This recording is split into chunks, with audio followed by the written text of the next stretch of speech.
Hey guys, good evening. Short stories lang guys. May pinito ako sa inyo saglit lang. Noong 24 ng gabi guys, may regalo yung ate ko sa akin na ano. Ito guys, ito. So binuksan siya guys. Tapos pagbukas ko, kita ko ano lang ng ito t-shirt. Siyempre, salamat ako na ano, na kahit ba no, may t-shirt ako.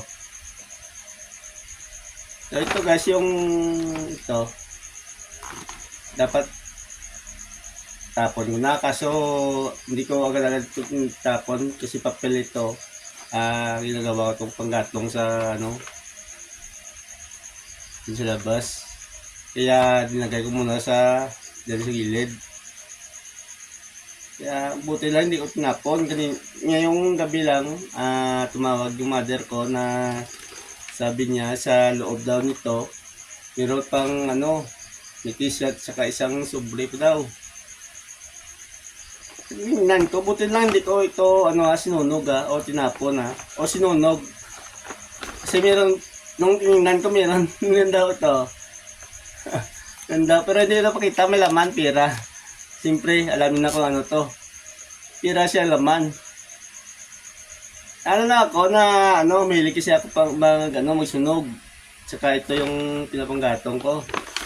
Buti na lang hindi ko talaga ano, sinunog. Kasi pag sinunog ko, sayang yung laman.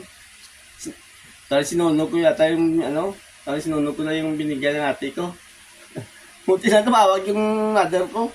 Ano, siguro mga bukas siguro, pag kinabukaan, mga bukas ko siguro, nasunog na to. Then tumawag yung mother ko, sabi niya nga, niya na may ano, dalawa ang laman ng isang ganito. Ito lang, salamat. Blessing, may pambayad ako sa in-order ko na ano, na net. Kasi aking mga laga din sa lalabas. Sa kawayan, kanina na in-order ko. May pang ano ko, palit, bayad. Okay guys, yun lang guys. Thank you guys.